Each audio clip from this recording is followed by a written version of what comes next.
Hola, buenas tardes. Vamos a comenzar con la clase del día de hoy. El día de hoy vamos a hablar de las tradiciones dentro del Pentateuco. Bien, antes que nada, bueno, vamos a tratar de explicar qué son las tradiciones y diferenciarlo. Bueno, la tradición o las tradiciones, tenemos que diferenciarlas, pues definirlas pues para no confundirnos, ¿verdad? En primer lugar, bueno, pues tenemos las tradiciones, normales que nosotros conocemos de las posadas, etcétera. Bueno, a esas obviamente no nos estamos refiriendo. En segundo lugar, tenemos la tradición con mayúscula. La tradición con mayúscula eh, viene de transmisión. Y esa tradición, bueno, pues es lo que la Iglesia Católica ha considerado como importante que sea transmitido en un principio de viva voz, de una tradición oral, y que después esa tradición oral ha permanecido o ha acompañado a las Sagradas Escrituras, a los escritos que se consideran como inspirados. Entonces, para la Iglesia Católica es tan importante las Sagradas Escrituras como la Sagrada Tradición. Son dos cosas, son dos cosas que son importantes para la Iglesia y están al mismo nivel, claro, son diferentes, pero eh, la Iglesia Católica no únicamente basa toda su fe, todo su conocimiento, toda su autoridad en lo que está escrito en las Sagradas Escrituras, sino que paralelamente se encuentra la tradición, que en un principio son todas esas cosas que se transmitieron de manera oral, que posiblemente después se transmitieron también o se pusieron por escrito, pero que nos ayudan a comprender la revelación en su conjunto. Entonces, para nosotros, la Iglesia Católica, pues tenemos las Sagradas Escrituras, tenemos también la tradición y tenemos el magisterio que está al servicio de la interpretación de las Sagradas Escrituras. Entonces, digamos, son tres elementos importantes que la Iglesia Católica tiene: tradición con mayúsculas, Sagradas Escrituras y el magisterio. ¿Quiénes forman el magisterio? Bueno, básicamente todos los obispos, los sucesores de los apóstoles y posiblemente algunas otras personas, pero en general podríamos decir que el magisterio lo conforman todos los obispos, eh, y que en su conjunto, bueno, pues van transmitiendo eso que a su vez ellos recibieron y van custodiando el depósito de la fe. Y el depósito de la fe, pues es tanto las Sagradas Escrituras como la tradición. Bueno, pues esa es la tradición con mayúscula, que es algo paralelo a las Sagradas Escrituras que se ha ido transmitiendo, pues paralelamente a los escritos de las Sagradas Escrituras. Debemos de acordarnos que la revelación en sí misma se va transmitiendo a través de hechos y de palabras.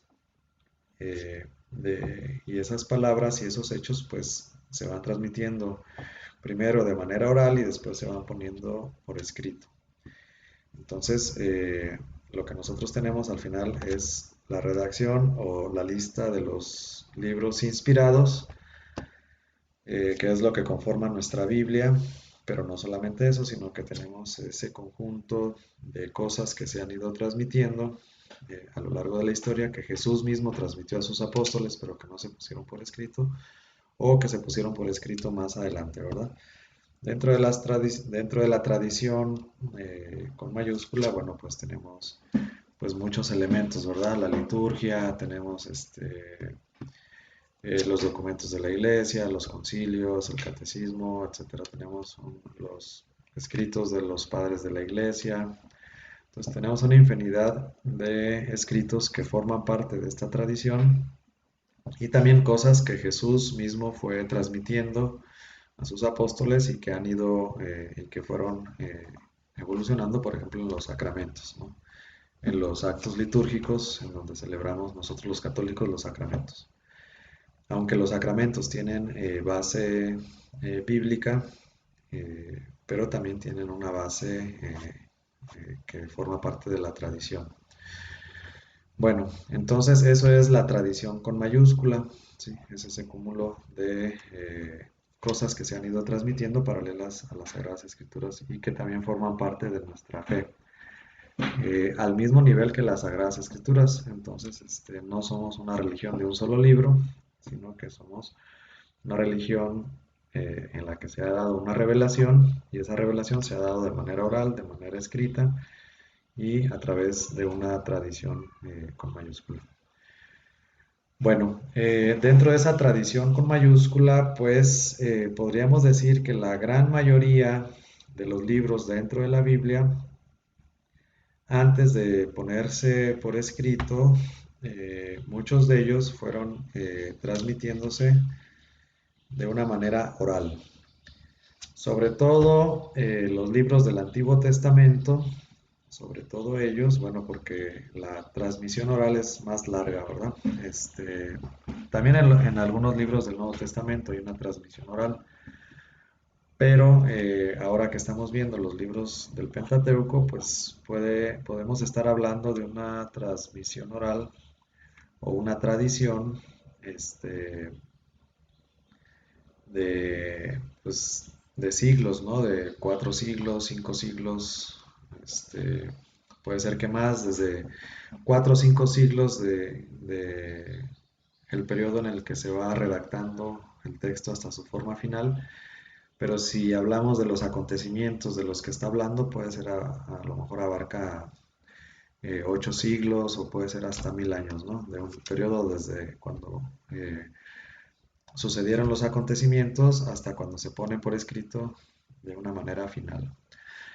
Entonces, bueno, pues en estos periodos largos de transmisión oral, primero que nada tenemos que decir que la transmisión oral en esa época, en esa cultura, era muy fiel o fidedigna.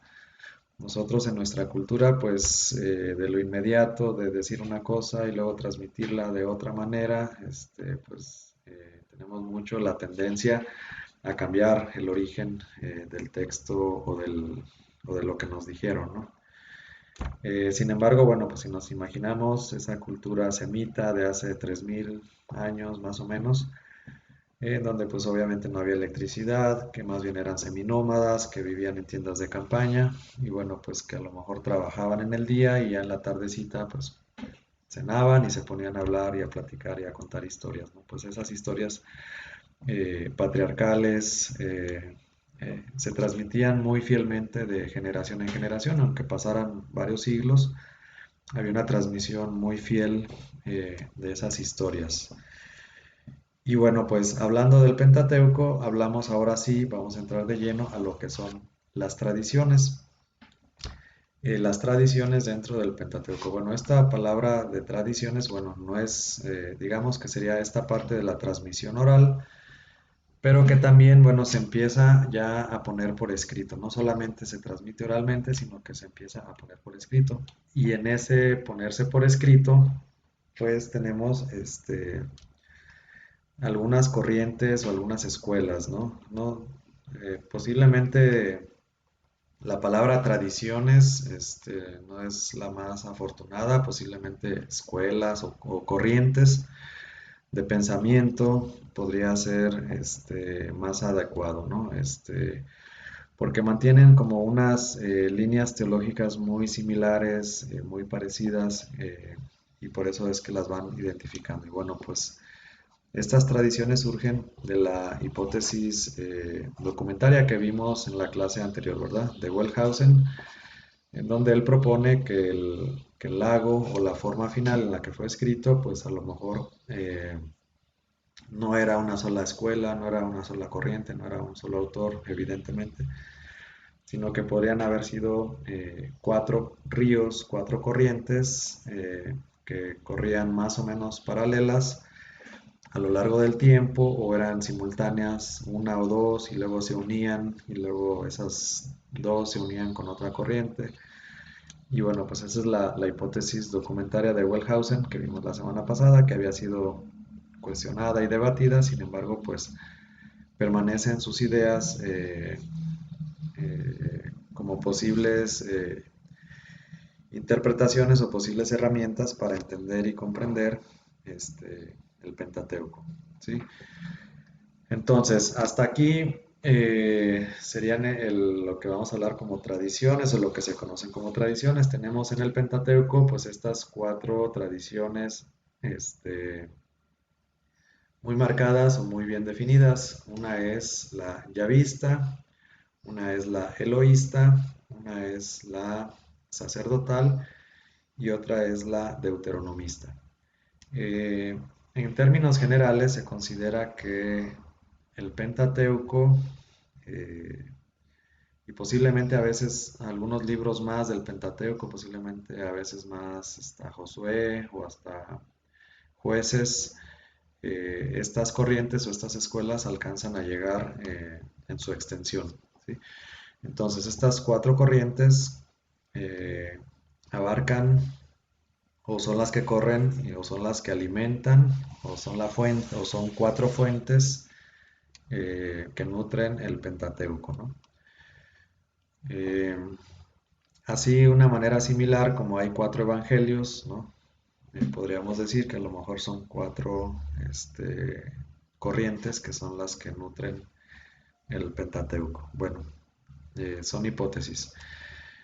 Eh, Dentro de las cuatro, bueno, vamos a ver el día de hoy en esta clase, vamos a ver pues algunas características principales de cada una de ellas, para que cuando vayamos leyendo el texto, eh, a lo mejor si podemos identificar algunas de las características, podemos intuir más o menos de qué escuela o corriente pertenece cada uno de los textos.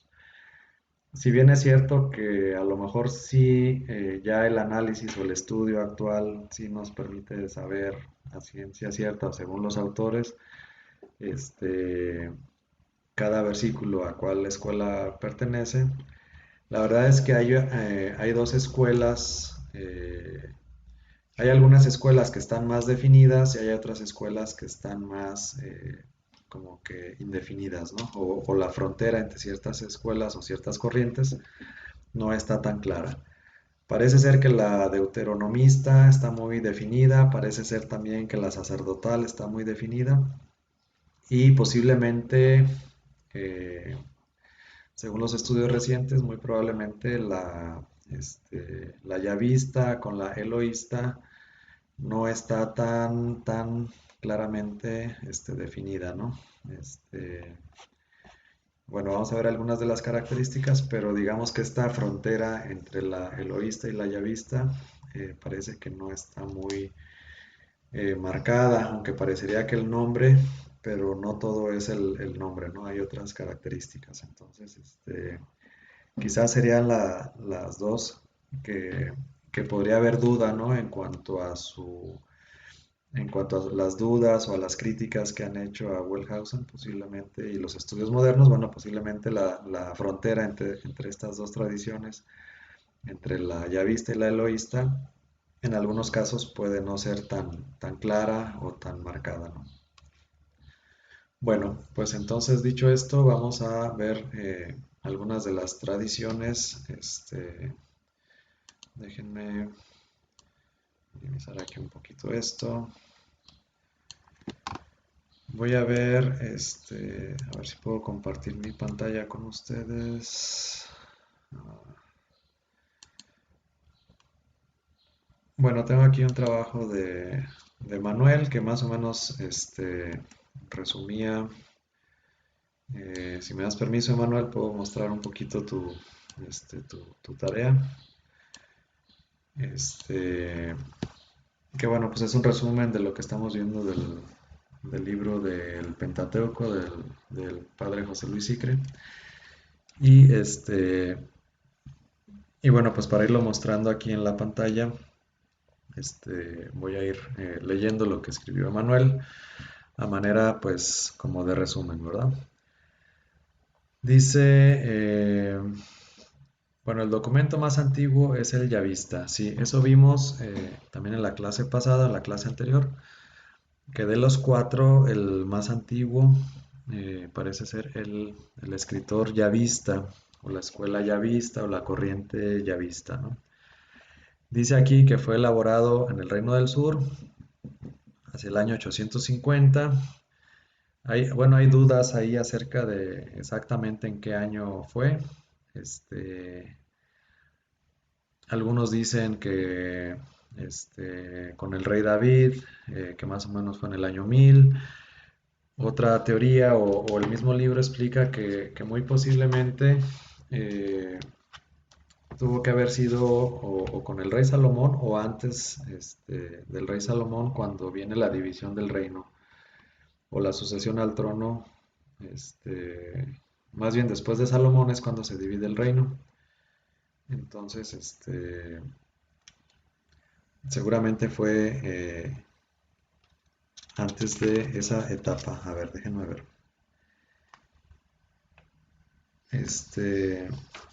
En el libro dice, ah, casi todos los autores están de acuerdo que la obra ya vista se escribió en Judá o en el Reino del Sur, dado el interés que muestra por esa región y sus santuarios. Bueno, muchos de estos relatos o una de las características o las pistas podría ser que habla mucho de las regiones o ciudades del sur, ¿verdad? Va a hablar mucho de Jerusalén, de Beersheba, pues de todas estas ciudades y regiones del sur, por ejemplo la cueva de la Macpelá, que es en el sur, Beersheba, Jerusalén,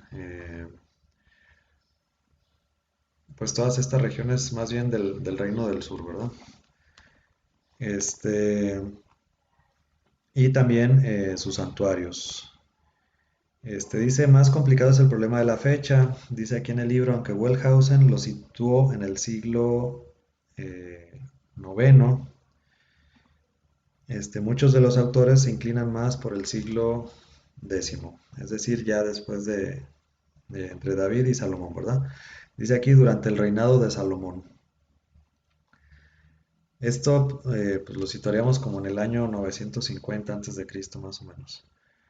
Los principales argumentos para situarlo antes de la muerte de Salomón es, número uno, es la ausencia de polémica entre los reinos del norte y del sur. Bueno, para la obra ya vista no hay división del reino todavía o no se menciona o no se intuye en sus textos que haya esta polémica de la división entre el reino del norte y el reino del sur. Esa sería una característica. Otra dice, el optimismo que rodea la elección de Abraham y de su descendencia no se explica bien después de la división del reino. Pues cuando el autor yavista está hablando de Abraham, por ejemplo, del ciclo de Abraham, pues parecería que no va a haber división del reino más adelante. O sea, él habla normal de los hijos de Isaac, de Jacob, de las 12 tribus, etcétera, como de una manera equitativa y optimista, como que las 12 tribus van a seguir floreciendo, ¿no? No que van a estar divididas o que van a ser dispersas más adelante, etcétera. Entonces esa sería otra razón por la que se cree que la obra ya vista no está eh, o no fue escrita después de Salomón. Y el tercer punto dice, estamos en la página 44 del libro, dice el optimismo con que habla de la tierra buena y espaciosa. Es difícil de comprender después de la división del reino, cuando el sur quedó reducido a la tribu de Judá, pobre y escabrosa, ¿no? Cuando en el Génesis este autor yavista habla de la tierra prometida, habla de una tierra que emana leche y miel, una tierra espaciosa, prometida, etcétera, abundante, buena, cuando sabemos que principalmente en el sur, este, pues es más desértico. eh, entonces no solamente que se queda Judá solamente en el reino del sur, sino pues que esta región o esta parte pues digamos que no es tan espaciosa ni tan generosa como lo plantean algunos textos del Génesis, ¿sí? Entonces bueno, por estas tres razones creen que la fecha de composición de la tradición yavista no debe de sobrepasar la época del rey Salomón, ¿verdad? Esa sería como que la propuesta. Entonces, más bien en el siglo décimo, eh, sería a mediados del siglo décimo, por el año 950, en la época del rey Salomón, cuando se termina de poner por escrito. Bueno, ¿qué más dice acerca de la tradición? Bueno, la tradición ya vista dice,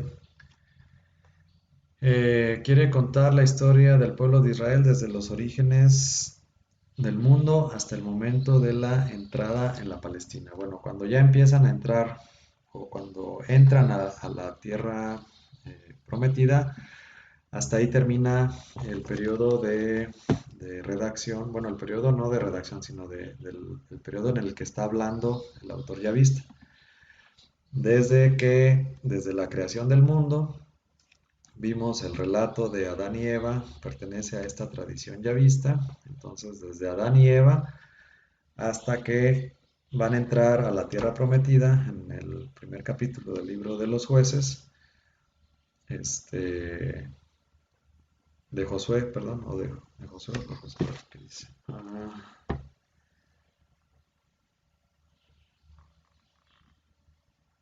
Bueno, ahorita les digo, a ver si ahorita aparece.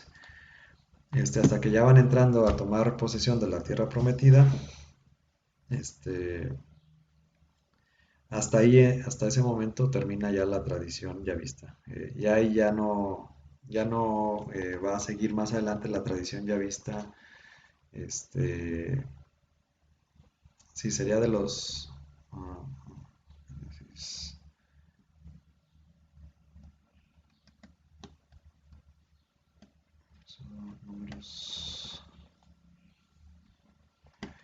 Sí, sería hasta el primer capítulo de los jueces, donde tiene su última participación. Y luego, bueno, ¿cuál es entonces el origen? Dice aquí, lo esencial para el autor es informarnos del plan de Dios en la historia que consiste en salvar a la humanidad a través de Abraham y del pueblo de Israel. Bueno, sí, esa es una de las líneas teológicas.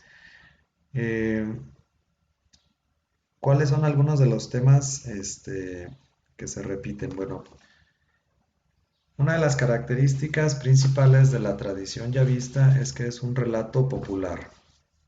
¿Qué significa que es un relato popular? Bueno, pues que es eh, de la gente, lo que comenta, las historias que cuentan. No se puede considerar un solo autor o muy poquitos autores, sino que más bien retoma, la tradición yavista retoma relatos populares, incluso no solamente de ellos, sino relatos existentes de las culturas vecinas, ¿verdad? De los sumerios, de los acadios. Toman ciertas narraciones, por ejemplo, de la creación del mundo, por ejemplo, acerca del diluvio, y ellos las van adaptando a su revelación, adaptando a su cultura, adaptando a su pueblo, a su religión. Y estas historias digamos, es una fuente, pero ellos no solamente la toman y la replican, sino que la adaptan a su idiosincrasia, a su fe, a su religión, y sí les sirve de fuente, pero no las transmiten o las copian tal cual y las pegan, ¿no? Hay un proceso de edición, de formación, sino que más bien las adaptan de acuerdo a la teología o la mentalidad que ellos tenían. Por ejemplo, historias de la creación del mundo, pues encontramos en muchas culturas, no solamente en Asia Menor, sino también pues en casi todas las culturas, incluso aquí los mayas, los aztecas, pues casi todos tienen historias. Por ejemplo, está el Popol Vuh que nos habla de lo que consideran los mayas, que cómo pudo haber sido la creación del universo, ¿no? Entonces, ellos también allá tenían ciertas historias, las conocían y bueno, pero las van adaptando a su fe, las van adaptando a lo que ellos, inspirados por Dios, pues van entendiendo que es el mensaje de Dios de cómo se fue creando el mundo y el universo. Entonces, otra de las características de la tradición yavista, bueno, al ser relatos populares, no les importa mucho el culto, no les importa mucho la liturgia, no les importa mucho las fiestas, más bien son como relatos populares, ¿no? Sería una de las características. Otra de las características es que usan el nombre de Yahvé para referirse a Dios. Bueno, digamos que de aquí comenzó todo el estudio de estas tradiciones. ¿Por qué en algunos textos utilizan la palabra Yahvé? ¿Por qué en otros textos utilizan la palabra Elohim o otras formas de llamar a Dios? Y bueno, pues aparentemente ahí fue como que la primera división, ¿no? La tradición yavista nombra a Dios como Yahvé. Y pues el mismo nombre de Yahvé es anacrónico, ¿no? Si estamos hablando del Génesis, se supone que el nombre de Yahvé viene de Éxodo, ¿no? Cuando se revela a Dios a Moisés y le dice, bueno, si me preguntan quién me envía, quién les digo, entonces Dios le dice Yahvé, ¿no? Yo soy el que soy. Es como una frase. Entonces es Yahvé o es Dios que se revela a Moisés, que le revela ese nombre de Yahvé. Entonces resulta anacrónico llamar a Yahvé antes de Moisés, ¿no? Resultaría, si todavía no revelaba su nombre, cómo es posible que el autor sagrado o esta tradición yavista llame a Yahvé por el nombre de Yahvé, cuando, eh, cuando todavía no se revela, ¿no? Pero aquí entra el cuándo se reveló y el cuándo se puso por escrito, entonces obviamente cuando ya se puso por escrito ya se había revelado Yahvé a Moisés en el Éxodo. Pero ellos empiezan a hablar de un hecho anterior que es la creación, ¿sí? Antes de todo, ¿no? Entonces, bueno, es una de las características que nombra a Dios como Yahvé. No debemos de guiarnos al 100% con el nombre, porque a lo mejor en un principio así lo dividieron. Bueno, aquí nombra a Yahvé, pues siempre que el Génesis o el Pentateuco nombre a Dios como Yahvé, siempre va a ser yavista. La respuesta es no siempre, no es lo único, ni es así como que a fuerzas. Si dice Yahvé, a fuerzas tiene que ser una tradición yavista. Como les comenté al principio, la tradición yavista y la eloísta tienen ciertas fronteras ahí que son difíciles de entender y entonces la respuesta es no necesariamente. Si es una pista, puede ser yavista, pero no necesariamente, ¿sí? Porque puede haber textos, sobre todo eloístas, que también pudieran nombrar a Dios como Yahvé. Pero digamos que es una pista, no es así como matemáticas de que exacto, de que siempre que diga Yahvé. No, pero digamos que la mayor parte de las veces de la tradición yavista nombra a Dios como Yahvé. O que el yavista nunca pueda nombrar a Dios como Elohim, pues tampoco. O sea, pueden haber textos de la tradición yavista en donde nombre a Dios como Elohim también. También se puede dar de los dos lados, ¿no? Entonces, no es el 100% de las veces, pero sí, en la mayoría de los casos sí. Sí, pero tampoco es así que siempre va a ser así, ¿no? Bueno, el estilo o la narración, los relatos, al ser populares, al ser un escrito popular, están llenos de viveza, de claridad, de elegancia, pero también pues de colorido, ¿no? Siempre el relato popular pues está lleno de cosas así que llaman la atención, que son fáciles de recordar, que son historias pues muy vívidas, muy entretenidas, muy interesantes al escucharlas, muy fácil de memorizar, ¿no? Pues son relatos populares que han ido transmitiéndose primero de generación en generación de manera oral hasta que después ya se ponen por escritos. Entonces, al tener toda esta tradición oral tan larga, pues va permeando ese sabor que dejan los relatos tradicionales, ¿verdad? La misma gente los va enriqueciendo, los va puliendo a la misma, al transcurrir de los años y se van haciendo muy fáciles de recordar. Por ejemplo, si nosotros vimos que hay dos relatos, el himno que Dios crea el universo en 7 días y hay este otro relato de Adán y Eva, si nosotros le preguntamos al 90% de los creyentes de qué se acuerdan de la creación, yo les aseguro que más de la mitad se van a acordar de Adán y Eva y muy poquitos se van a acordar del relato de la creación en 7 días, ¿no? Entonces son estas historias de Adán y Eva, de Caín y Abel, estas historias pues son eh, muy fáciles de memorizar y una vez que nos las contaron, pues ya como que se nos quedan muy fácilmente grabadas, ¿no? Tiene esa característica la tradición ya vista al ser un relato popular, ¿no?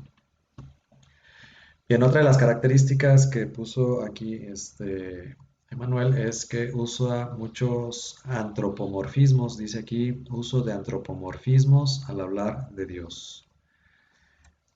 Esto lo vimos en el relato de la creación. Bueno, ¿qué son estos antropomorfismos? Antropomorfismos en cuestiones bíblicas son el darle características humanas a Dios, ¿no? El hablar de Dios o referirse a Dios casi, casi como si fuera un ser humano como nosotros. No hay una división tan grande entre Dios y el hombre, más bien hay una similitud, hay una cercanía. Y bueno, pues vimos en el primer relato de la creación, por ejemplo, que se le daban características pues de alfarero que crea con sus manos a Adán, ¿no? Eh, Vimos que era jardinero porque plantaba el jardín del Edén. Vimos que era un paseante, ¿no? Era alguien que salía en la tarde a pasear, este, que le gustaba tomar el aire fresco de la tarde. Vimos que también era un juez y un ministerio público que interrogaba a Adán, ¿por qué te escondes? Y luego también era el juez que daba sentencia al veredicto, ¿no? Entonces, estas cuestiones que parecen más, bueno, que reflejan una idea de Dios muy similar al ser humano, ¿verdad? Ni siquiera se lo imaginaban así grandote ni nada, simplemente pues como un ser humano, especial, sí, que era Dios, pero con características, forma de pensar, figura, forma humana, eh, incluso sus miedos, sus temores, pues casi casi como si fuera un ser humano, ¿no? Entonces ese es un antropomorfismo. Al referirse a Dios, utiliza mucho estas figuras que son similitudes de Dios con los hombres. Y por último dice la carencia de términos cultuales y técnicos. Pues también al ser un relato popular, al no ser un relato sacerdotal, eh, pues no le interesan tanto cosas técnicas de la ley, cosas técnicas del culto, de los sacrificios, así como, no, porque es más bien, no es un relato sacerdotal, sino más bien es un relato popular. Bueno, esas serían como las características en cuanto a la redacción, pero en cuanto a la teología, pues tiene algunas líneas teológicas que son interesantes, que también pueden ser una pista acerca del pensamiento del escritor yavista, ¿no? Aquí dice Dios guía y protege, ¿no? Eh, Tanto con Abraham como con Moisés, sobre todo, para el autor yavista, es Dios el que va guiando su pueblo, es Dios el que lo conduce, que le dice hacia dónde debe ir, es Dios el que le dice qué batallas son las que debe de enfrentar. Y tanto Abraham como Moisés, pues son como generales, ¿no? Que obedecen a Dios, que obedecen en sus instrucciones, o subordinados, que simplemente van obedeciendo lo que Dios les va diciendo. Entonces, esa otra característica,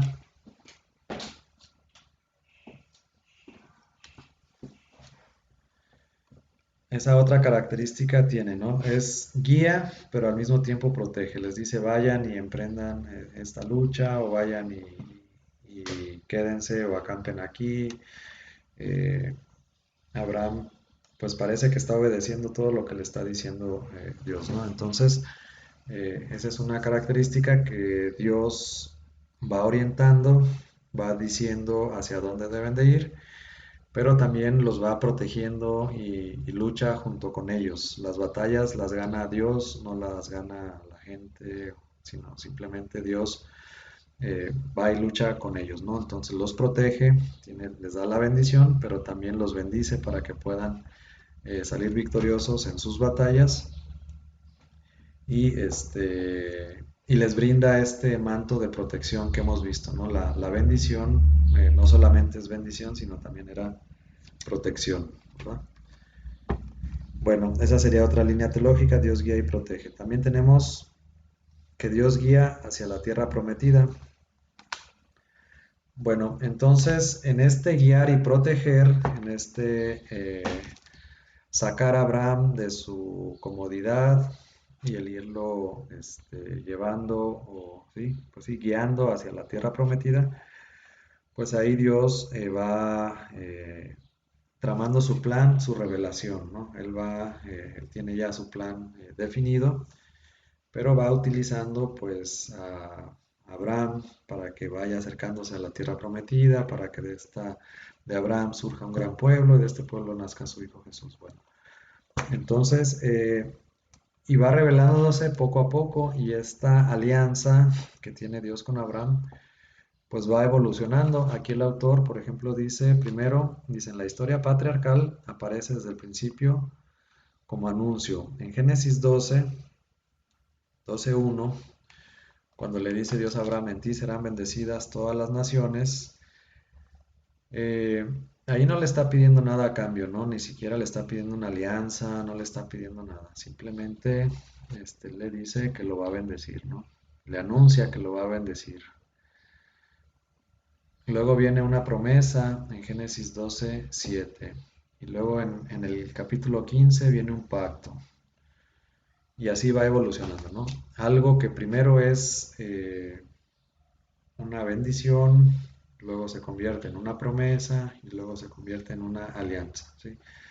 Entonces Dios va como avanzando en su revelación y en este compromiso. Al principio no hay ningún compromiso, simplemente Dios se revela y le dice que lo va a bendecir.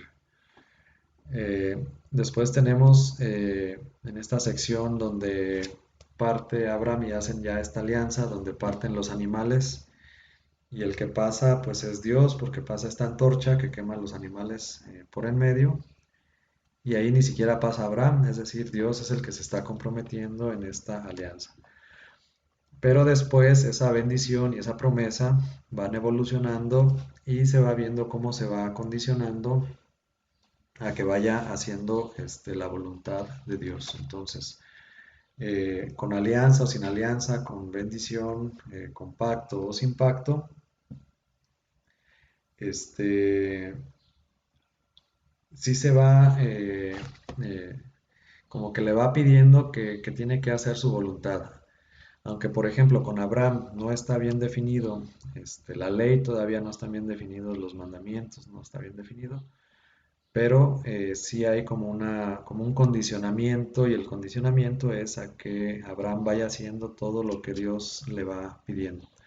Y así lo va haciendo Abraham, así va obedeciendo, no hay nada en lo que Abraham desobedezca a Dios y eso va haciendo que él vaya ganando más gracia eh, delante de Dios.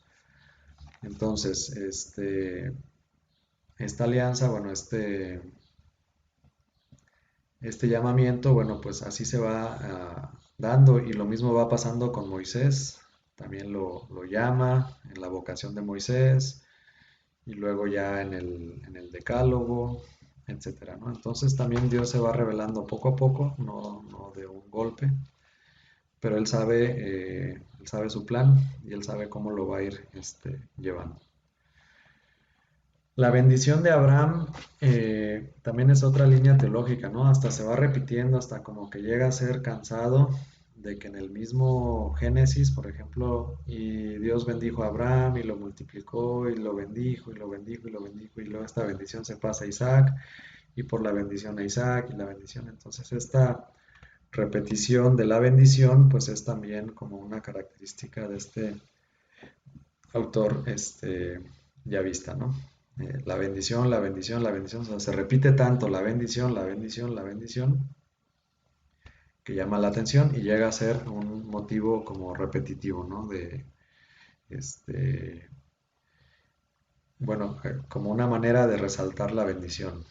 El repetirla tantas veces en diferentes pasajes o con diferentes personajes, es que pues todo viene de la bendición de Abraham, ¿verdad? Y luego hay otro motivo que es la relación entre gracia y obediencia. Bien, esta es bien interesante porque si bien al principio Dios no le pide nada a Abraham, todo es gracia, ¿verdad? Todo es regalo porque Dios le dice, yo te voy a bendecir. Entonces, aparentemente todo es gracia, aparentemente todo es un don de Dios, aparentemente es un regalo de Dios. ¿Por qué escogió a Abraham? Bueno, ese es un misterio que no sabemos por qué lo escogió a él, pero escogió a Abraham. Y si nos quedamos hasta aquí, bueno, pues parecería que todo es gracia, ¿verdad? Sin embargo, en el fondo, lo que Dios va premiando a lo largo de la revelación es que Abraham va haciendo todo lo que Dios le va pidiendo, todo. Deja tu tierra, deja tu casa, deja tu parentela, ve a la tierra que yo te voy a mostrar, este, toma la esclava, tengas un hijo, haz lo que te diga tu esposa, etcétera, despide al hijo, incluso llega hasta obedecer de querer sacrificar a Isaac, ¿no? Entonces, todos estos detalles en donde Abraham se va haciendo obediente a Dios, esos son los que van haciendo que vaya hallando más gracia ante Dios. Dios va confirmando a Abraham con estas pequeñas pruebas o estas circunstancias o estas órdenes que le va dando y que él va obedeciendo, entonces él va hallando más gracia y entre más gracia haya, pues más lo va bendiciendo Dios. Entonces, al principio parecería que todo es gracia, pero después vamos viendo que no todo es gracia, que Abraham va cumpliendo la voluntad de Dios y en ese cumplir la voluntad de Dios, Dios lo va bendiciendo todavía más y todavía más. Entonces es como un proceso en donde sí, Dios lo llama, lo escoge, lo envía, pero en la medida en que Abraham va respondiendo y va haciendo la voluntad de Dios, en esa medida Dios lo va bendiciendo todavía aún más, ¿no? Entonces hay una relación entre gracia y obediencia. Entre mayor es la obediencia de Abraham, mayor es la gracia, mayor es la bendición, mayor es, digamos, la recompensa que Dios le va dando, ¿no? Entonces no todo es gracia. Sí, al principio es gracia, pero esa gracia se va transformando porque Abraham va obedeciendo, obedeciendo, obedeciendo y eso va haciendo que él vaya hallando más gracia delante de Dios, ¿no? Hasta tal punto de casi sacrificar a su hijo y bueno, ya con eso ya obtiene la gracia total de Dios. Bien, aquí el autor dice, o bueno, menciona la frase de San Pablo, dice, donde abundó el pecado, sobreabundó la gracia, ¿no? En medio de tanto pecado, en medio de tanta inmundicia, pues donde hay pecado, pues Dios va a escoger a ciertos personajes y en la medida en que estos personajes responden al llamado de Dios, como Noé, como Abraham, como Moisés, pues en esa medida sobreabunda la gracia. No solamente hay gracia, sino que hay gracia sobreabundante, ¿no? Dios va premiando con mayor gracia a las personas o a los personajes que van respondiendo de manera favorable a su llamado. Bien, parece ser que estas son las principales características de la tradición yavista. Entonces, número uno, si dice Yahvé, es más probable que pertenezca a esta tradición. Si tenemos un estilo narrativo con mucha viveza, con mucha claridad, con mucho colorido, probablemente estamos ante un pasaje yavista. Si usa algún antropomorfismo, hace comparaciones o habla de Dios como si fuera un hombre también. Y si no estamos hablando de términos muy específicos de liturgia, de fiestas, de culto, de sacrificios, también es probable entonces que nos estemos ante la presencia de un texto ya vista. Y bueno, pues estas ideas también, ¿no? De que Dios guía, protege, bendice y, eh, y otorga mayor bendición a quien va cumpliendo su voluntad, ¿no? Bueno, pues estas serían como que las líneas con las que podríamos identificar a algún pasaje del Pentateuco. Bueno, acuérdense que entonces el Pentateuco, si solamente tenemos estas cuatro tradiciones, tendría que caer, pues, en alguna de estas cuatro, a fuerzas, no hay más, tendría que caer en estas cuatro. Entonces, si leemos un pasaje del Pentateuco, podríamos estar ante un pasaje del autor ya vista, o de la escuela ya vista, de la corriente ya vista, podríamos estar ante él. Bien, aquí, ¿alguna duda, pregunta, Denise, Emanuel, comentario? Manuel dice que no, Denise, ¿todo está bien? Bueno, vamos a ver ahora la línea eloísta. Bueno, una de las características entonces que decíamos, así como decíamos que el autor yavista se preocupaba mucho por mencionar ciudades del sur, santuarios del sur, etcétera, pues al autor eloísta, a la tradición eloísta se le relaciona más con el reino del norte, ¿verdad? Entonces,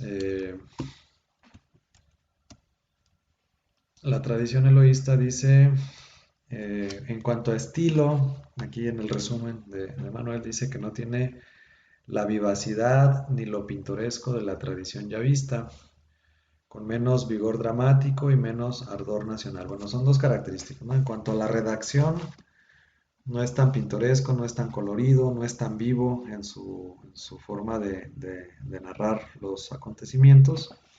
Digamos que es más sobrio, más tranquilo, pues una redacción más plana, más gris, más, pues más centrada en lo que quiere decir, sin tanto colorido, ¿no? Pero también, no solamente eso, sino en cuanto al ardor nacional. Y es que el ardor nacional, bueno, nos faltó otra de las características.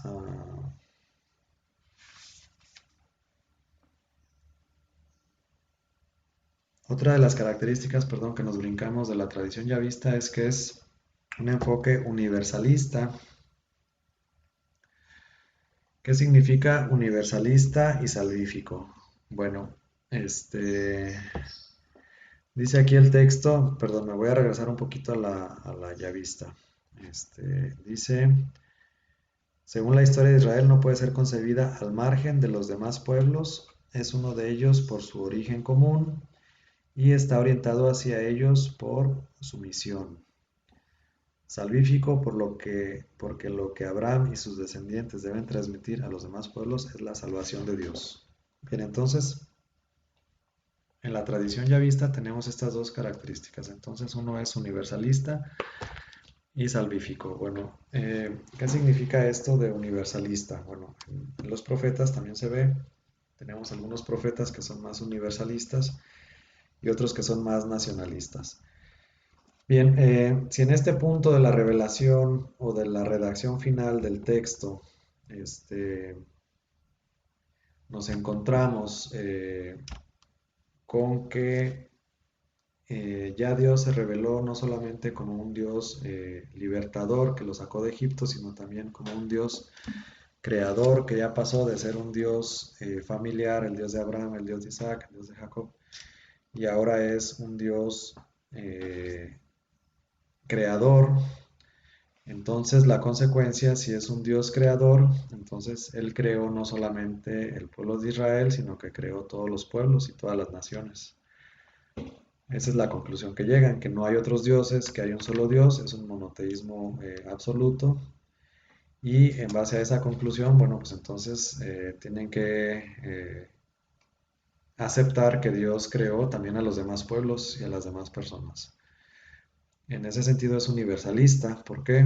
Porque si entonces Dios creó a los demás pueblos, entonces la responsabilidad de Israel es anunciar a los demás pueblos y naciones que la salvación también es para ellos. ¿Sí? La salvación no solamente es para el pueblo de Israel, sino que la salvación es para todas las naciones.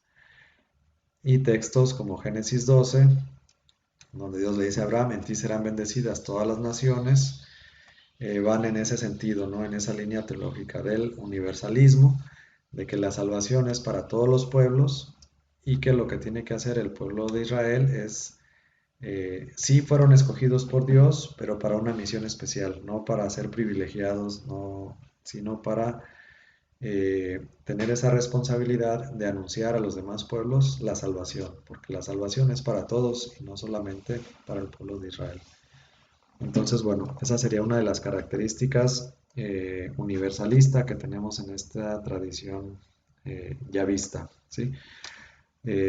Universalista le interesan y le importan todos los pueblos y naciones y considera que la salvación también está destinada para cada uno de ellos.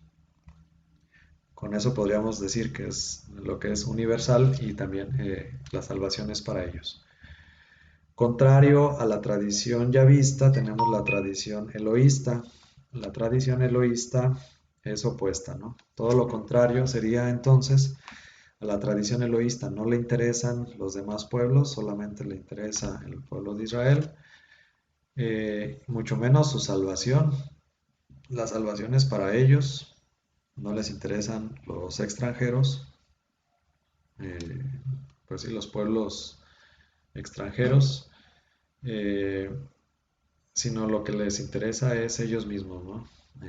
Es muy nacionalista, es muy cerrada o muy enfocada a su país, a su nación, y menos abierta a la salvación de las diferentes naciones. Simplemente se enfocan en su propia experiencia, en su propia nación. Así sería entonces la tradición eloísta. Entonces sería nacionalista y dice aquí, no tiene la vivacidad ni lo pintoresco de la tradición ya vista, con menos vigor dramático y menos ardor nacional. Dice, quiere contar la historia centrándose en el pueblo de Israel, por eso no comienza con los orígenes de la humanidad, sino con la vocación de Abraham, poniendo de relieve el tema de la descendencia. Los pueblos extranjeros le interesan poco y nada dice de una bendición divina a favor de ellos. Bueno, entonces a él lo que le interesa es el pueblo de Israel, ¿verdad? El autor eloísta no habla de la creación del universo, sino que para él el inicio o el comienzo, todo empieza con Abraham. Toda la historia empieza prácticamente con Abraham. No le interesan los demás pueblos, le interesan la descendencia, por la vocación de Abraham y su descendencia, ¿no? Que a partir de Abraham, bueno, pues viene el pueblo de Israel. Bueno, una de las características es el uso del nombre de Elohim para referirse a Dios. Sin embargo, como dije, bueno, pues no en el 100% de los casos, pero la mayoría de ellos sí. El estilo es menos vigoroso y pintoresco y dramático. Y también tiene una preocupación moralizante. Aquí el libro trae un dato bien interesante. A la tradición eloísta, como que sí le interesa darle una retocadita a los personajes bíblicos, ¿no? Como para que salgan bien librados del juicio, ¿no? De que cualquier persona puede hacer acerca de ellos. Entonces, para la tradición eloísta, tiene, por ejemplo, le da un retoque, una pincelada, como para retocar ciertas cosas. Habíamos visto en clases anteriores, por ejemplo,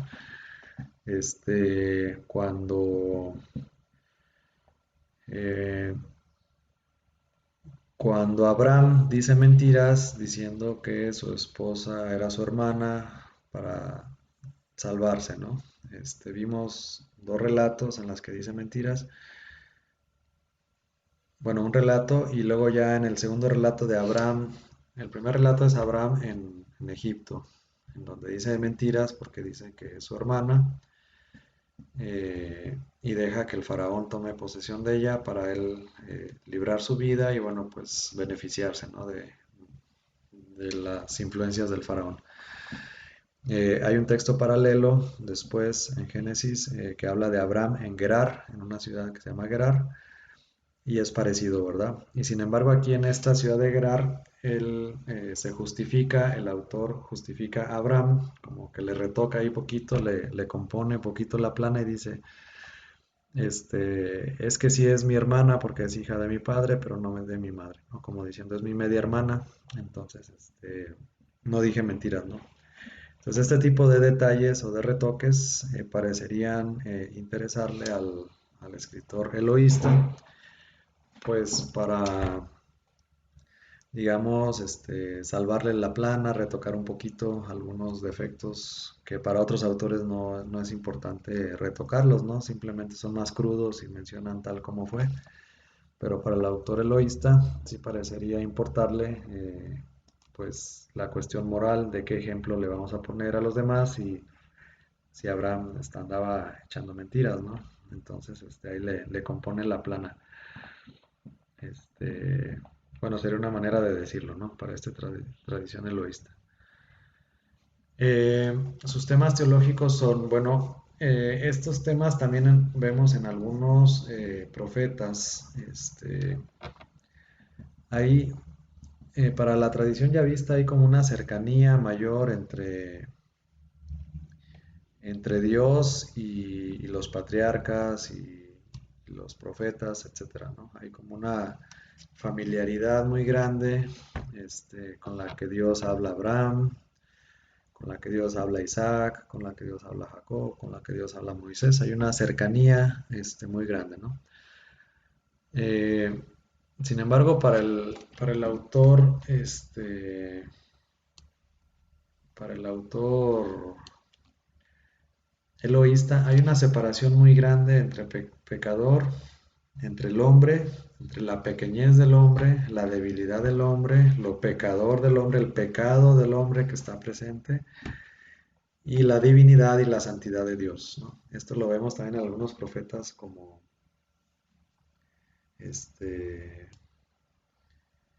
mm, como quien, como Ezequiel, yo creo. También hay una separación muy grande, ¿no? Entre lo divino y lo humano. Casi, casi que son como irreconciliables, ¿no? Hay una brecha demasiado grande entre Dios, que es santo,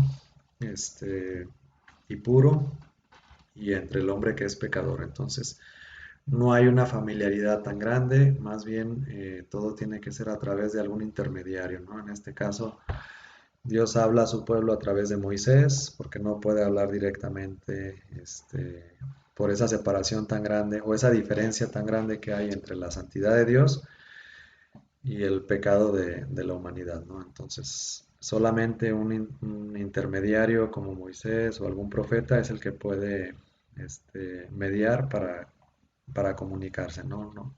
Para este autor no hay una familiaridad, una cercanía, más bien hay una separación muy grande. Otra dice la alianza como Dios salvífico y la violación de la alianza como un castigo divino. Bueno, para el autor eloísta, entonces la alianza es quien puede proveer esta salvación y quien viola esta alianza va a ser causa del castigo divino, ¿no? En algunos pasajes suena así como hasta pesimista. Aquí dice el autor, por ejemplo,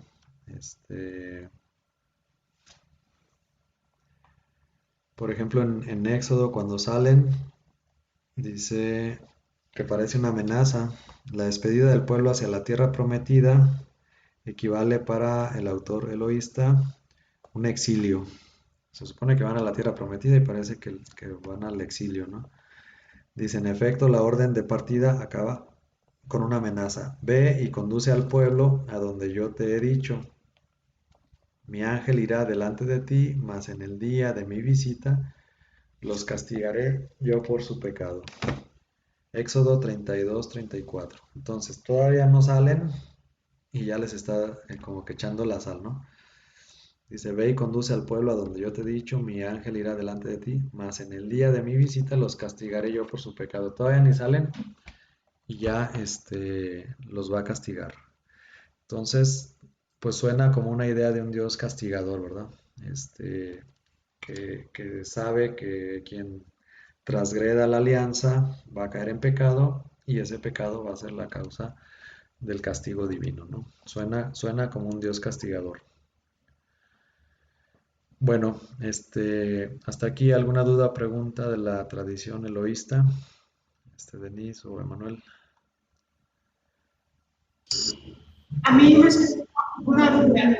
Sí, Comentaba que la tradición de vista no se, la- o sea, no se da todavía la división, ¿no? Del reino. O sea, como que no se intuía la división del reino. Pero también lo mencionas que la tradición de vista habla más sobre el reino del sur. Entonces ahí sí ah, ya no.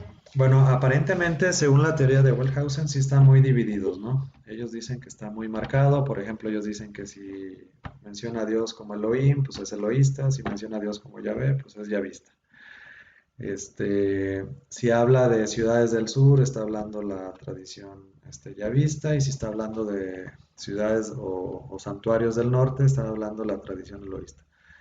Entonces, para Wellhausen sí está muy marcado o muy diferenciado. Sin embargo, los estudios modernos son los que dicen que no es tan sencillo, que no es tan fácil o que no es que esa división no es tan clara, ¿no? Digamos, los estudios más recientes son los que mencionan que la división entre yavista y eloísta no es tan clara, ¿no? No simplemente porque llame a Dios Yahvé o Eloí, ya es una tradición o es otra. No necesariamente porque hable de una ciudad del norte ya es eloísta, o si habla de una ciudad del sur ya es yavista. No necesariamente. Digamos, son características generales que sí nos pueden dar una idea, una pista, pero no tiene que ser automático ni así tal cual, ¿no? Hay que considerar otro tipo de cuestiones que se han encontrado textos yavistas que mencionan a Dios como Elohim o textos eloístas que mencionan a Dios como Yahvé. Entonces, digamos que son pistas nada más, pero no es una frontera así, bien definida. No sé si me explico. Más bien hay que entender como las características generales, y aún así, bueno, pues es nada más son como hipótesis, ¿no? De que a lo mejor este texto pertenece a esta tradición, pero no está tan marcada, no está tan marcada la división ya en términos reales o según las investigaciones modernas, porque ¿cuál es la lógica o la teoría o la hipótesis detrás de esto, ¿no? La hipótesis es que cuando viene la división del reino, los autores eloístas,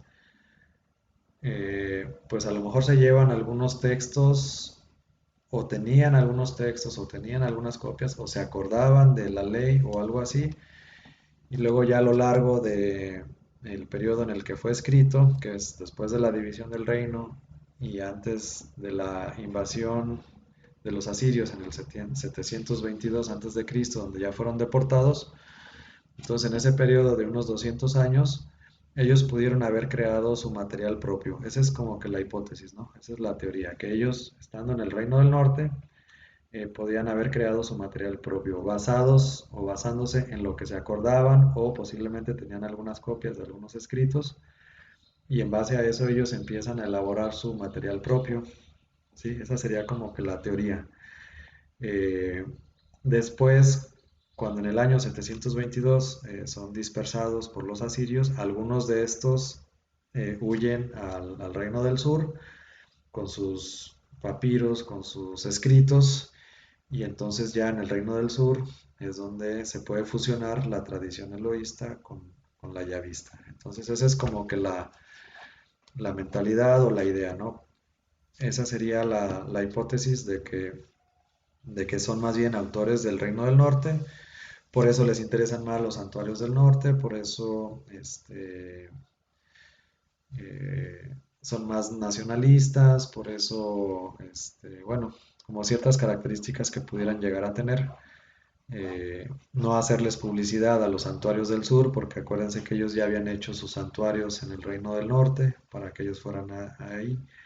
Por ejemplo, Betel, por ejemplo, Siquem, son santuarios del norte. Entonces, ellos no querían que la gente del norte pues viniera a los santuarios del Reino del Sur. Entonces hablan del sur cuando solamente ya es necesario, pero de preferencia van a hablar más de los santuarios del Reino del Norte. Entonces esa es como que la teoría o la hipótesis de que ellos escriben entonces en el Reino del Norte, y eventualmente pues esos escritos van a llegar al Reino del Sur. Pero entonces no está tan claro si llevaban escritos del Reino del Sur y acá si había relatos populares, si había escritos que decían Yahvé, pues probablemente también en el Reino del Norte, si era la misma gente, también lo podía mencionar como Yahvé. Sí, no es tan claro únicamente decir, siempre que diga Yahvé es Yahvista y siempre que diga Eloí es eloísta, no, porque incluso también la tradición sacerdotal también va a nombrar a Dios, la mayoría de las veces lo va a nombrar como Eloí. Entonces, no es tan clara la frontera, es lo que menciono, o sea, son muy cercanas en tiempo y y son hipótesis nada más de que pudo haber sucedido así. O sea, no es que hayan encontrado papiros del Reino del Norte y papiros del Reino del Sur, simplemente son teorías, son hipótesis de que pudo haber sucedido así.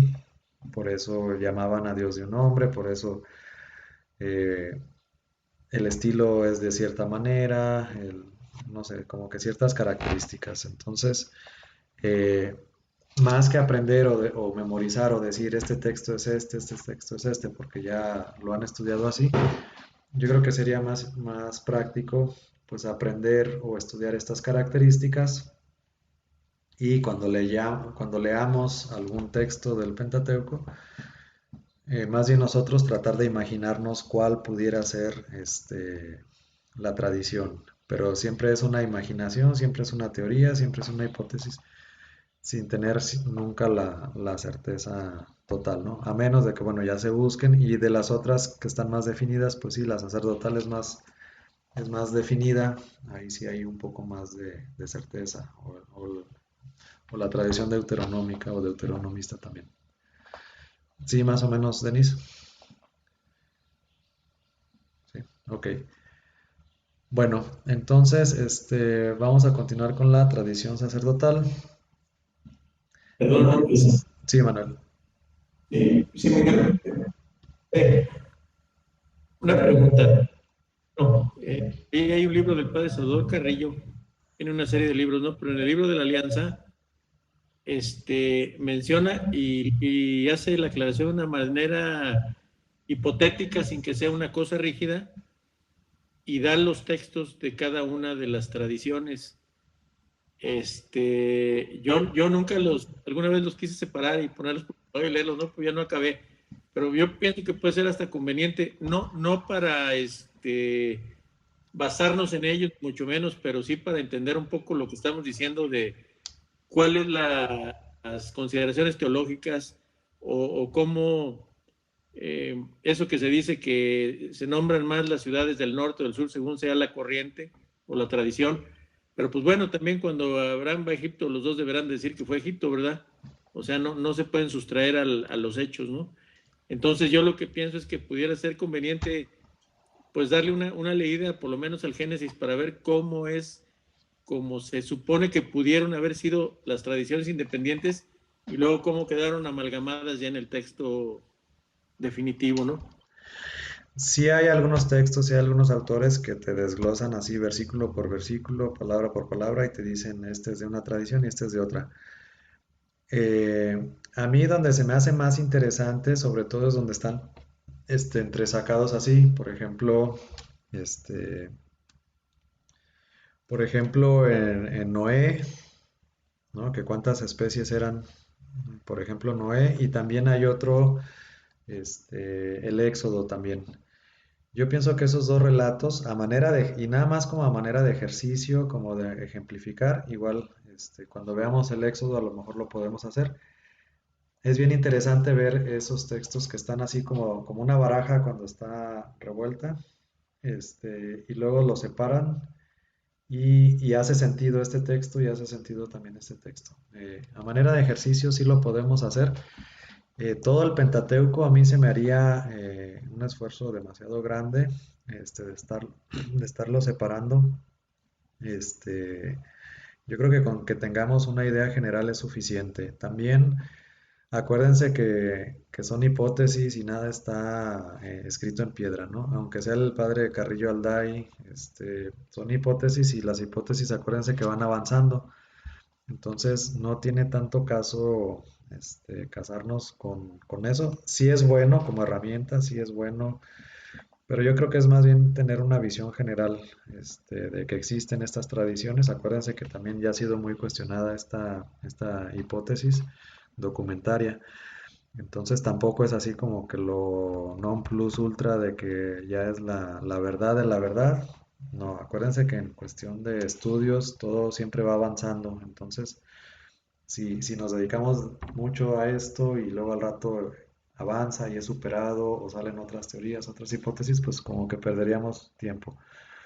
Es bueno como ejercicio, es bueno ver, sobre todo, darnos una idea de cómo se fue formando el texto. Yo creo que eso sí es interesante ver. Yo lo haría más bien, Emanuel, en algunos textos seleccionados o selectos para ver cómo se va escribiendo el texto y cómo se va compilando. Es bien interesante cómo se va compilando. Cómo un autor posterior toma dos textos, no les modifica nada porque también ellos los consideraban como sagrados y los hacen fluir, los hacen coincidir, que cuando uno los lee la primera vez o la segunda vez, pues tú piensas que es una narración escrita por una sola persona, pero ya cuando ves pues estos estudios y que te dicen, oye, pues a ver, sepáralo y lo separas y dices, ah, pues sí es cierto, a lo mejor sí suena lógico que podrían haber sido dos textos independientes que un tercer compilador o editor los unió. Entonces, pues sí sería mi sugerencia, porque sí ya meterse ya demasiado. Hay unos ejemplos, pero yo creo que más adelante con otros libros podemos hacer el ejercicio de algunos textos, que son así muy muy claros, ahí sí están muy como definidos, sobre todo que los separas y hacen sentido, tiene cierta lógica y llama la atención. Fuera de eso, con que yo me conformaría con que tengamos las características generales de las tradiciones y ya con eso, o sea, con que, ¿sabes qué? Pues de acuerdo a las características, yo pienso que este texto es de esta tradición o yo pienso que es de esta. Si vas y profundizas y buscas en libros o buscas, a lo mejor algún autor te va a decir, te va a desmenuzar y te va a decir, pues sí le atinaste o no le atinaste, ¿no? Pero no sé si vale demasiado la pena enfocar tanto esfuerzo y concentración en esto, o tener más bien como una idea general, que ya con la idea general podemos más o menos intuir de qué tradición podría ser y y tratar de, bueno, pues ya saber las características. No nada más se trata de saber de qué tradición es, porque eso no te dice nada, sino que cuáles son las características de esa tradición para poder entender o que te sirva de algo el saber de qué tradición es, porque si no sabes las características, pues de qué te sirve saber si es una tradición u otra. Entonces yo veo más importante las características, que eso sí ya nos pudiera ayudar no solamente a identificar de qué tradición es, sino como que poder entender la teología, la visión, la línea que maneja esa tradición para poder entender el texto, por dónde va, para saber más o menos por dónde va esa corriente o esa escuela. ¿Sí? Bien, entonces, tradición sacerdotal, dice aquí, es la más nítidamente diferenciada de las tradiciones. Fíjense, más nítidamente diferenciada. De todas las cuatro, la que más podríamos estar seguros casi a un, ¿qué será? Un 95%, yo creo que es la sacerdotal. Está muy definida por sus características. Dice un vocabulario bien determinado, eh, unos giros típicos y un estilo peculiar. Un marcado interés religioso por el culto, el puesto especial de Aarón y sus hijos, las genealogías y la cronología exacta. Bien, ¿qué es lo que le interesa al autor sacerdotal? Le interesa el culto, le interesan los sacrificios, le interesa la liturgia, obviamente, por su función sacerdotal. Pero no solamente eso, le interesan las descendencias y sobre todo las genealogías que vienen de Moisés o que vienen de Aarón. Entonces le interesa también la genealogía. Eh, Le interesa la cronología exacta. Cuando en la Biblia no tenemos muchas fechas exactas, cuando tenemos fechas exactas, de tal año o tal rey, o Abraham tenía 100 años cuando tuvo a Isaac o cosas así, normalmente es un autor sacerdotal, ¿sí? Número uno, cuando habla de culto, liturgia, sacrificios, fiestas, eh, tenemos una pista muy grande de que es un autor sacerdotal. Pero también genealogías, también cronología, ¿no? No hay tantos años o fechas, pero cuando las hay, normalmente es un autor sacerdotal. Y bueno, el autor nos habla de que hay dos líneas muy concretas, una línea narrativa y otra línea legislativa, ¿no? Digamos que hay dos bloques grandes. La legislativa, bueno, pues tiene que ver con toda esta parte de las leyes, las normas, los decálogos, toda esta parte, y sobre todo también mucho enfocado al culto. Pero también hay una parte narrativa, por ejemplo, el primer relato de la creación dijimos que era sacerdotal también, ¿no? Entonces, también tiene una parte, narrativa que él va como llenando esos huecos que no hay y él desde su teología, desde su punto de vista, intenta llenar esos huecos en los relatos que ya existen y bueno, pues él complementa, digamos que es un complemento a los relatos en donde él puede dar cierta información, eh, ya sea de leyes, pero también narrativa, que nos dé algunas precisiones de la edad de ciertos personajes, o por ejemplo el primer relato de la creación que habla de que Dios creó el universo en 7 días, ¿no? ¿Por qué 7 días? Bueno, vimos por darle, este, por resaltar el sábado, ¿no? ¿Y por qué el sábado? Porque es un autor sacerdotal que le interesa el culto, la liturgia, etcétera, ¿no? Entonces hay como un trasfondo en sus escritos. Pero dijimos entonces genealogías, fechas, y toda la cuestión también legislativa es muy interesante. Eh,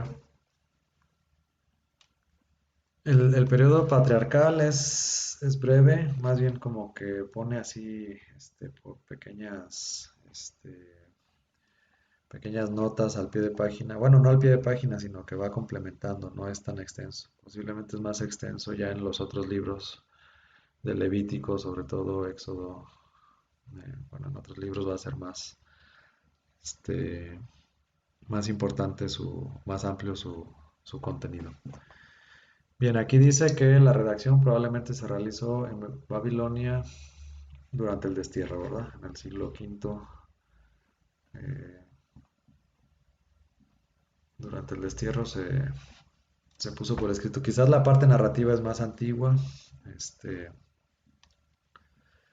pero bueno, eso sería la parte sacerdotal. Todo lo que tenga que ver con fiestas, con liturgia, con sacrificios, seguramente tiene que ver con esta tradición sacerdotal. Y está bien definido porque es su función, es su interés, es lo que más les interesa. Entonces, por esa parte está muy, muy definida esta tradición. ¿Sí? ¿Dudas, preguntas de la tradición sacerdotal?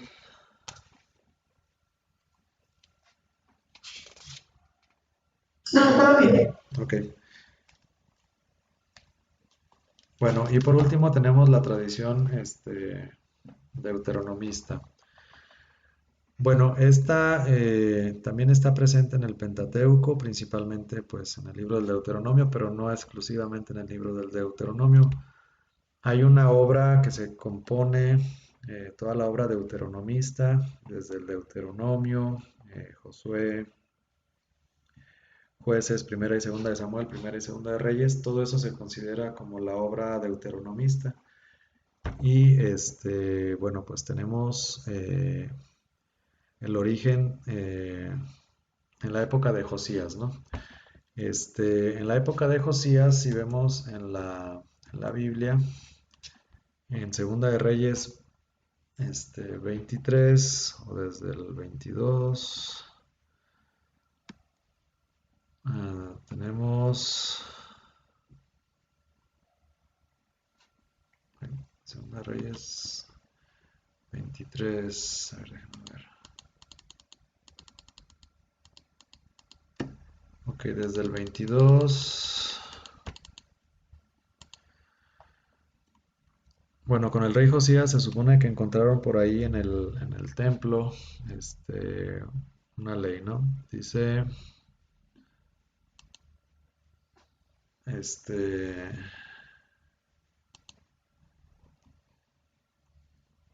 desde el 22:10, dice, después el secretario Cefán anunció al rey, el sacerdote Gilquías me ha entregado un libro y Safán lo leyó en presencia del rey. Estamos en Segunda de Reyes 22:10. Cuando el rey oyó las palabras del libro de la ley, rasgó sus vestiduras y ordenó el rey al sacerdote Gilquías, a Ahicam, hijo de Safán, a Agbor, hijo de Miqueas. Bueno, id a consultar a Yahvé por mí, por el pueblo y por todo Judá acerca de las palabras de este libro que se ha encontrado, porque es grande la cólera de Yahvé que se ha encendido contra nosotros. Porque nuestros padres no escucharon las palabras de este libro, haciendo lo que está escrito en él.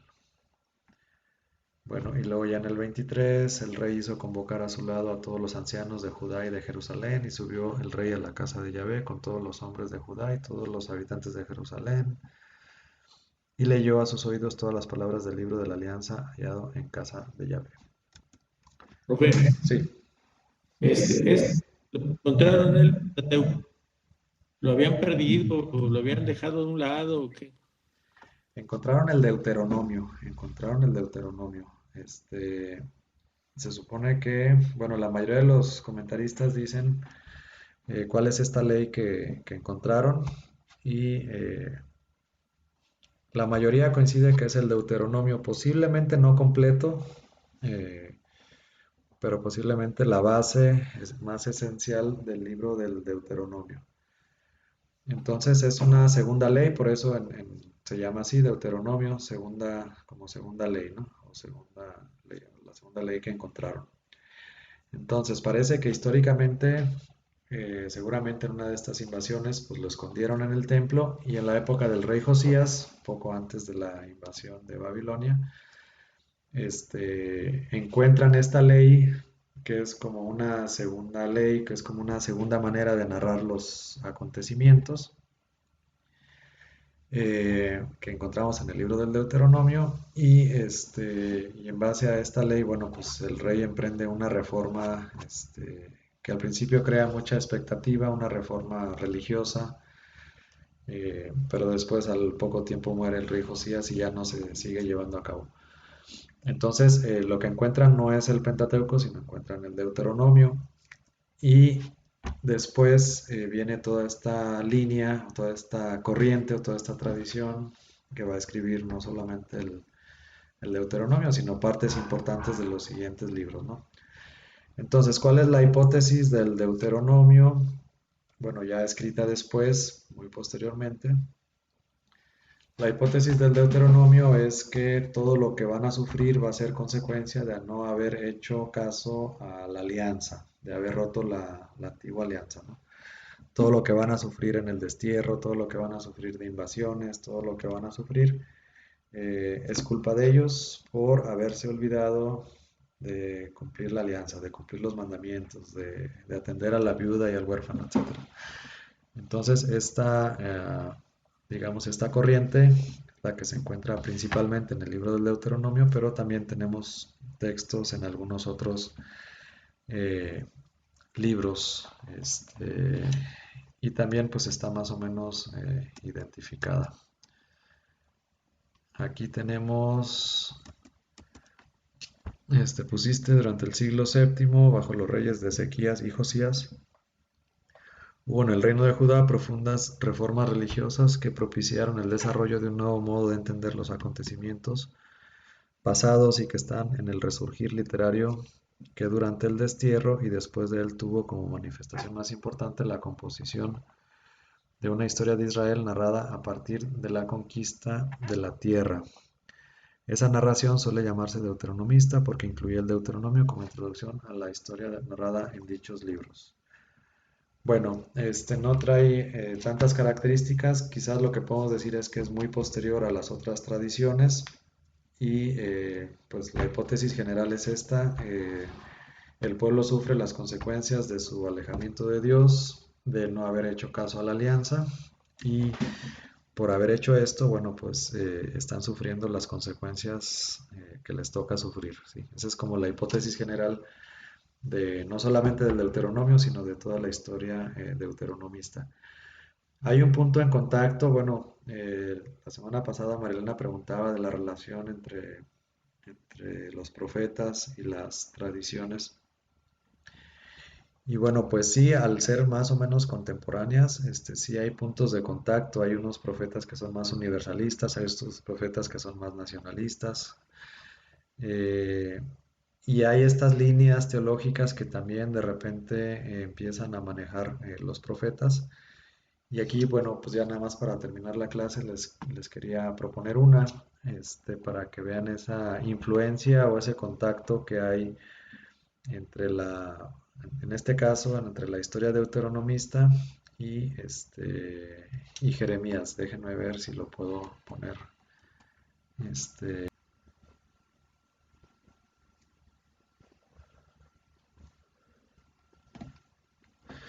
bueno, aquí tenemos este punto en común que tenemos con el profeta Jeremías y el Deuteronomio, ¿no?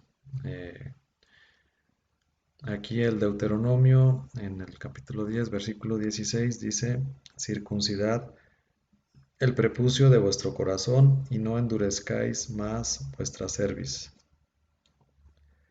Porque Yahvé vuestro Dios es el Dios de los dioses y el Señor de los señores, el Dios grande, poderoso y temible, que no hace acepción de personas ni admite soborno. Bueno, aquí tiene la idea esta de circuncidar el prepucio de vuestro corazón, ¿verdad? Sabemos que la circuncisión era una operación que realizaban en el pueblo de Israel para ser admitidos a dicho pueblo. Pero bueno, pues era una marca simplemente en la carne. Aquí tanto el Deuteronomio como también Jeremías van a hablar de circuncidar el prepucio de vuestro corazón, es decir, volver al interior, al corazón, es donde están todas las emociones, donde están todos los sentimientos, que haya una verdadera conversión y no solamente una marca en la carne, ¿no?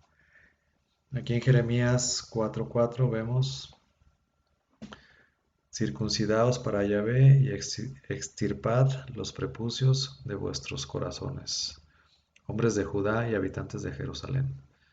No sea que brote como fuego mi saña y arda y no haya quien la pague, en vista de vuestras perversas acciones. Entonces, tanto el Deuteronomio como Jeremías, pues nos invitan a la conversión, nos invitan a un verdadero cambio interior, no solamente exterior, sino interior. Y bueno, pues ahí está este punto en común, ¿no? Que estos dos libros podrían tener esa idea teológica que tienen en común, ¿no? Bueno, pues eso sería lo que les quería comentar. Creo que con esto podemos concluir un poco acerca de estas tradiciones. El tema es demasiado extenso, pero bueno, pues ahorita creo que ya dimos algunas características de las principales tradiciones. Muchas gracias a todos.